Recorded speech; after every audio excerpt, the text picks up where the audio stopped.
اچھا، آل تو آپ نے ہمیں بتا دیا کہ پیروکار اتباع کرنے والے، جی جی، تو اولاد کے لیے پھر قرآن نے کون سا لفظ استعمال کیا ہے، کیوں کیا ہے، کہاں پہ کیا ہے، اور اولاد کا تذکرہ کس پیرائے میں آیا ہے؟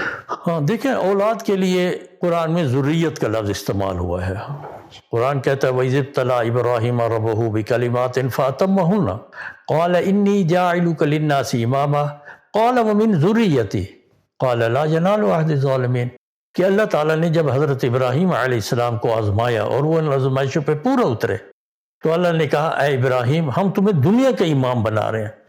تو عذرائے محبت اور شفقت جو ہر بندے کے اپنے اولاد کے لیے بھی ہوتے ہیں، انہوں نے فرمایا قال ومن ذریتی، کہ اللہ تعالیٰ میری اولاد کا کیا ہوگا، کیا وہ بھی یہ تیری نعمتیں جو ہے وہ حاصل کریں گے، وہ بھی دنیا کے امام ہوں گے؟ تو اللہ نے کیا جواب دیا؟ قال لا ينال عہد الظالمین، کہ جو لا وائلیٹر ہوں گے، قانون شکنوں میں، ان کے لیے یہ میرا وعدہ نہیں ہے۔ یعنی صاف انکار کر دیا۔ دونوں چیزیں ثابت ہو گئی کہ ذریت کا لفظ اولاد کے لیے ہے، اور نمبر دو، اگر اولاد لا خلف ہے تو اس کے لیے اللہ کی نعمتیں نہیں ہیں، چاہے وہ پیغمبر کا بیٹا ہی کیوں نہ ہو، جیسے حضرت نوح علیہ السلام کے بیٹے کے دیکھتے ہیں۔